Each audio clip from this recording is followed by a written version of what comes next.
अस्सलाम वालेकुम everyone, welcome to episode 44 of our podcast. जैसे कि आप लोग सबको पता होगा, अदनान भाई की तबीयत अभी थोड़ी नासाज है। तो बट उन्होंने बोला कि हमें फिर भी जिस वजह से हम माने जाते हैं वो है हमारी कंसिस्टेंसी, तो हम वो पॉडकास्ट आज फिर भी रिकॉर्ड करेंगे उनके बगैर। आज के जो हम टॉपिक्स कवर करने वाले हैं, सबसे पहले असासन आपको एक डिटेल्ड मार्केट अपडेट देंगे, क्रिप्टो के बारे में भी और गोल्ड के बारे में भी। उसके बाद फिर हम एक कॉइन के बारे में बात करेंगे जो कि हमजा ने उसकी कॉल दी थी बाइनांस पे उसकी लिस्टिंग होने से पहले, और कैसे वो with in a few hours 40% pump कर गया था और उसमें अभी भी काफ़ी ज़्यादा पोटेंशियल है। एंड लास्टली हम एक नए नैरेटिव के बारे में बात करेंगे जो एआई एजेंट्स के ट्रेंड ख़त्म होने के बाद आएगा। उस नैरेटिव को जानने के लिए आपको एपिसोड के एंड तक वेट करना पड़ेगा। तो ओवर टू यू आसन। Okay, so everyone, Assalamu alaikum. आज Saturday 11 January 2025 8:11 Dubai standard time BTC standing at 94,326। जो भी हमारे ग्रुप मेंबर्स हैं प्रीमियम या प्लैटिनम में, हमने कुछ सेशन किया था एक डेढ़ हफ्ते पहले जब BTC वाज ट्रेडिंग अराउंड 96,300 96,700 के। ये एक छोटा सप्लाई जोन है, उसके ऊपर ये बेरिश ऑर्डर ब्लॉक है and BTC rejected from the exact bearish order block and fell back to 1 day के टाइम फ्रेम के ऑर्डर ब्लॉक पे। तो BTC यहाँ से इसी ऑर्डर ब्लॉक वाली रेंज से ही आप इसको पूरा डिमांड एरिया कह सकते हैं। लेकिन the thing would on higher time frame मुझे BTC थोड़ा बेरिश इसलिए इस पॉइंट पे इसलिए लग रहा है because it has made 1 2 3 4 5 6 7 touch point from pretty much the equal low range। तो यहाँ पे इसके नीचे लॉन्ग्स की लिक्विडिटी बहुत ज़्यादा है and in my opinion I do see the market sweeping this क्या कहते हैं range before Trump comes to the office inauguration से पहले, which is on I believe 20th of January। तो I do see BTC going around this area। अब काफ़ी लोगों की कन्फ्यूजन होती है कि अगर यहाँ पे ये लेवल टूट गया तो कहाँ पे हमें फोकस करना चाहिए। So there are few levels जो हमने डिस्कस भी किए थे रिसेंट लाइव सेशन में, कि जब अगर यहाँ से 90,500 91,000 से नीचे डेली या 3 डे या वीकली कोई भी हाई टाइम फ्रेम पे कैंडल क्लोजिंग होती है। देखिए, अगर ये एक तो बुलिश सिनारियो ये होगा कि ये इक्वल लो को ना सिर्फ डिविएट करके वापस अपनी रेंज में आ जाए, that would be ideal situation for balls. लेकिन अगर ये स्ट्रक्चर पूरा इसको ब्रेक करता है और कैंडल क्लोजिंग देता है तो एक छोटी सी सपोर्ट हम कह सकते हैं 85 से 86 85 86 की रेंज में है।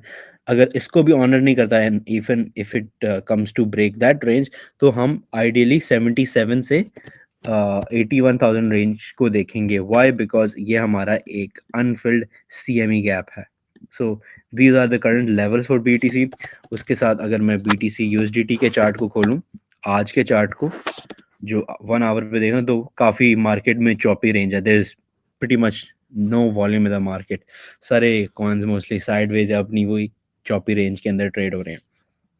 Coming back to stock market, the reason I expect crypto market and stock market to go bearish because कल जो stock market S&P 500 की जो कैंडल क्लोजिंग हुई थी वो यहाँ पे हुई थी। It also closed red and इसने भी यहाँ पे स्ट्रक्चर ब्रेक किया, so we can expect it to correct a bit more।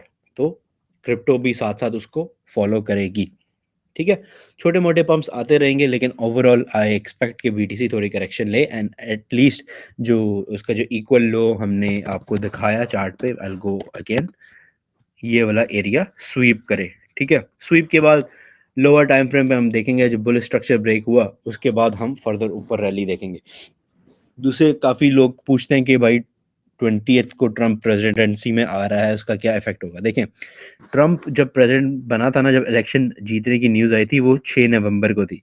6 नवंबर से मार्केट अच्छी खासी पंप कर गई थी। ये आप बिल्कुल एक हफ्ते में देख सकते हैं। एक हफ्ते में 34,000 34% 24,000 ऑलमोस्ट बिटकॉइन ने पंप लिया था। उसके साथ साथ ऑब्वियसली रिटेल मनी अंदर आया, फोमो मनी अंदर आया और उसके साथ साथ ETF का इनफ्लो काफ़ी आया था, विच लेड टू अनदर 21,000 का पंप 1,08,000 पे हमारा फिलहाल लोकल हाई BTC का बना है। नाउ क्या ट्रम्प जब ऑफिस में आएगा would that lead another pump? In my opinion no, because Trump की प्रेसिडेंसी के आने की खबर का जो पंप था वो ऑलरेडी बन चुका हुआ, because Trump is gonna be a president for next 4 years। इसका ये मतलब नहीं है रोज रोज बिटकॉइन ऐसे ही पंप करेगा, ठीक है। और आई एंटिसिपेट कि 15 को आई बिलीव, यहाँ पे मैं अगर जाता हूँ, can you see this calendar guys, आप लोगों को ये शेयर हो रहा है? जी। हाँ देखें, 15 तारीख जनवरी, 15 जनवरी वेडनेसडे को सीपीआई यूएस की इन्फ्लेशन का रेट आ रहा है, ठीक है। प्रायर था 0.3%, फोरकास्टेड ये है कि 0.2 हो, ठीक है। ये मंथ ऑन मंथ का ये इतना मैटर नहीं करता जितना ये core year on year inflation में मैटर करती है। लास्ट ईयर 3.3 ही थी, ठीक है। आई मीन लास्ट मंथ जो अनाउंस हुआ था, और इस दफ़ा भी फोरकास्ट 3.3 है। Just in case we get it lower at 3.2, that will be a bullish scenario for sure. अगर 3.4 ज़्यादा एक्सपेक्टेशन से ज़्यादा महंगाई इन्फ्लेशन होती है, दैट वुड बी बेरिश। तो इस दिन वॉलेटिलिटी ज़्यादा होगी फॉर श्योर। उसके बाद अगर मैं महीने के एंड पे जाऊं तो 26 को, लेट मी गो, हाँ 29 को, सॉरी, जो उसके अगला वेनसडे होगा last week of the month, वहाँ पे भी एफओएमसी की जो इंटरेस्ट रेट होते हैं उसका भी डेटा आना है, विच अगेन यहाँ पे मार्केट हाईली वॉलेटाइल होगी, ठीक है। जो प्रीवियस था वो 4.5% था, फोरकास्ट में फिलहाल कुछ भी नहीं है। So these 2 days are important as always. CPI FOMC में सबसे ज़्यादा वॉलेटिलिटी होती है जब यूएस का डेटा आता है, ठीक है। तो this is all for bitcoin. Stock market का भी मैंने बता दिया। Since Hasan is not here तो मैं गोल्ड का भी बता देता हूँ, जो उसने चीज़ कवर की थी, मैं उसका चार्ट शेयर कर देता हूँ। Okay, let me go like this.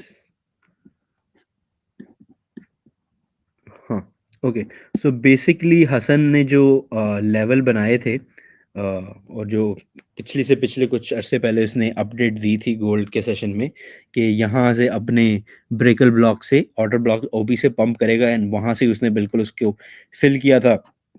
And उसका जो प्रीवियस पॉडकास्ट में, हाँ आई थिंक उसने बोला था कि वो इस पॉइंट की लिक्विडिटी को कर सकता है, जो परसों उसने फॉरेक्स वाले ग्रुप में ट्रेड दी हुई थी, और उसका गोल्ड का सेटअप का टीपी हिट हुआ था।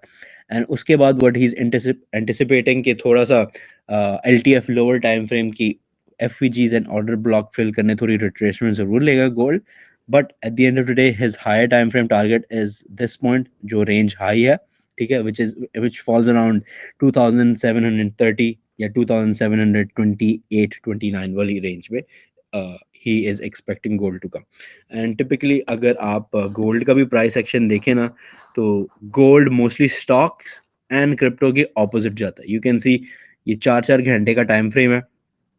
अगर हम इसको 3 चार्ट यहाँ पे खोल लेना, गोल्ड ने अच्छी खासी 4-4 घंटे की कैंडल्स ऊपर दी हैं। अगर हम ऐसे ही बीटीसी की 4-4 घंटे की कैंडल्स देख रहे हैं तो इसने डाउन ट्रेंड दिया। तो it always, not always but most of the time gold, bitcoin and SPX stock market के इनवर्स जाता है। तो आप ये देख सकते हैं, ये काफ़ी देर से स्टॉक्स नीचे आ रहे हैं, गोल्ड साथ नीचे आ रहा है, लेकिन I mean bitcoin and stocks directly proportional है, नीचे जाते हैं mostly, and gold inversely proportional है, और ऊपर गया था गोल्ड, ठीक है। तो जो लोग प्लेटिनम में हैं, we've added क्या कहते हैं forex for 1 more month in for this month. And हाँ, जब भी मार्केट, अगर आप जो प्लेटिनम है वो तो जानते ही होंगे, और जो फॉरेक्स को अच्छी खासी तरह फॉलो भी कर रहे हैं, दे वुड नो कि जब भी क्रिप्टो रेट जाती है तो फॉरेक्स वाले हमेशा अपने पीएनएल शेयर कर रहे होते हैं, और वो हमेशा प्रॉफिट बनाते हैं। So if you are not a part of it and you, और ये अगर आप प्लेटिनम में ऑलरेडी पार्टनर है, I would definitely give it a shot. आप प्रॉपफर्म से अकाउंट खरीदें, सस्ता सा अकाउंट आपको मिलता है, 100 120 डॉलर तक का आपको $10,000 की फंडिंग मिल जाती है। उसमें फेज़ 1 फेज़ 2 क्लियर करें, फिर उसके बाद जो आपकी प्रॉफिट्स बनते हैं, you get 80% commission out of it, ठीक है। खैर, अच्छा, मार्केट में ना एक और न्यूज़ आ रही है कि डीओजे, जो यूएस का डिपार्टमेंट ऑफ जस्टिस है, उन्होंने बोला है सिल्क रोड के जो बिटकॉइन है दे कैन बी लिक्विडेटेड, ठीक है। लिक्विडेटेड, अब देखें ये एफबीआई एंड यूएस गवर्नमेंट की पोजीशन में है। 69,000 बिटकॉइंस है, राइट? जी तकरीबन उतनी ही है। जी, ओके। तो अदनान भाई ने इस पे एक वीडियो बनाई थी कि वो आर्कम पे गए थे, और उन्होंने देखा था यूएस गवर्नमेंट की। तो उसमें दो चीज़ें हैं। सबसे पहले जिसकी करेक्शन हम करेंगे कि सबसे पहले डिपार्टमेंट ऑफ जस्टिस ने ग्रीन लाइट दिया then that the US government can liquidate those bitcoins. इसका ये मतलब नहीं है कि उन्होंने कर दिए। नंबर टू, आरकम पे उसका डैशबोर्ड अलग है, इट्स अ डिफरेंट वॉलेट जो FBI and US government monitor करता है। Now, what I anticipate, how would they liquidate? Because I haven't personally seen कि कोई similar scenario past में हुआ हो। ये कर सकते हैं कि यूएस गवर्नमेंट अपने ही बंदों को या अपने आप को ही या कुछ भी करके ओटीसी में बेच सकते हैं। बिकॉज ये पहली चीज़ें हुई नहीं, और ऑब्वियसली यूएस गवर्नमेंट की पोजीशन में है। They are not stupid enough to liquidate 69,000 bitcoins. I mean it shit lots of money. So ये चीज़ें आप देख सकते हैं। उसके अलावा अब जैन भाई जो क्रैकन भाई हैं, वो थोड़ा नए नैरेटिव, जैसे कि एआई नैरेटिव आया था, यहाँ पे आप स्क्रीनशॉट स्क्रीन पे देख सकते हैं, और अदनान भाई की रील्स में भी देख सकते हैं। जब हमने AI-16Z का बोला था, कैन यू कैन इन्वेस्ट, वर्चुअल्स का बोला था, फिर AI-XBT का बोला था, उसके सिग्नल्स भी ग्रुप में दिए थे। तो अभी जो डंप आया था रिसेंटली, उसमें हमजा अली ने सिग्नल दिया था AI-XBT का, एंड वो विद इन 15 आवर्स 44% उसने पंप किया था। मेन रीजन वाज जो 22-23% एक घंटे की कैंडल में बन गया था, was it's listing on Binance spot. ये बाइनेंस परपेचुअल पे ऑलरेडी था, लेकिन ये बाइनेंस स्पॉट की वजह की न्यूज़ से अच्छा खासा पंप किया था, एंड लोगों ने अच्छे खासे उसमें quick profit with in less than a day, less than 24 hours book किया था। नाउ ऑब्वियसली सबसे ज़्यादा पैसा आप तभी बना सकते हैं when you invest in the right narrative और in the right product at the right time. ठीक है, अब वो कैसे हो सकता है, ये क्रैकन भाई अगले पोटेंशियल नैरेटिव के बारे में थोड़ा एजुकेट करेंगे। सो क्रैकन भाई, ऑल ओवर टू यू। जी बिल्कुल एहसन भाई, आफ्टर राइजिंग एआई एजेंट्स और उनका जो नैरेटिव में बूम आया है, we are seeing a new narrative. Basically एक न्यू नैरेटिव जनरेट हो रहा है। We all know that there was a narrative called decentralised finance, जिसकी वजह से ये यूनिस्वैप और एक्सेट्रा एक्सेट्रा जो डिसेंट्रलाइज्ड है, इसका एक बूम आया था। और ये ओवरऑल जो डिसेंट्रलाइज्ड डीफाई का नैरेटिव था, इट रीच्ड ओवरऑल, इसका जो मार्केट कैप है वो 200 बिलियन तक गया था। Now with AI agents coming into the play, there's a new narrative called DEF AI, meaning decentralized artificial intelligence. Basically ये combination है decentralized finance का प्लस AI agents को अगर आप combine कर दें, तो आपके पास एक नया narrative एक्सप्लोर हो सकता है और हो रहा है, जिसमें जिसका ओवरऑल इस ओवरऑल नैरेटिव का market cap is still like under 900 million as of today. तो एक एक एमर्जिंग नैरेटिव है। और एज आई सेड, ये करता क्या है, basically it's the combination of decentralised finance plus AI agents. अब इसकी मैं एग्जांपल इस तरह से दे सकता हूँ कि जो भी काम डिसेंट्रलाइज्ड फाइनेंस पे या डेक्स पे हो रहा है, आप एक एआई एजेंट उसको असाइन कर देंगे और वो आपका सारा काम वो एजेंट करेगा, rather than you doing the dex work. For example, कोई आपने टोकन लेना है यूनिस्वैप पे, आप उसको टाइप करेंगे, hey hey X Y Z agent, can you please go and buy, जैसे अभी आप बात कर रहे थे AIXBT की, है agent can you please buy AIXBT। वो जाएगा, जहां से बेस्ट लिक्विडिटी उसको मिलेगी, बेस्ट रेट मिलेगा, वो आपको डेक्स से वो टोकन स्वैप करके वट एवर आपने जिससे भी वो स्वैप करना है, वो आपको स्वैप करके दे देगा।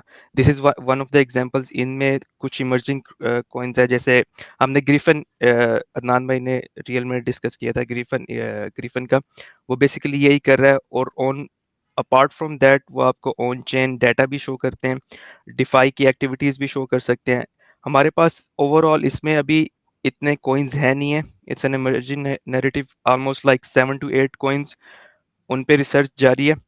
और बेसिकली इनका मेन पर्पस इस नैरेटिव का यही है, it's an early narrative, will try to hop in to this narrative soon.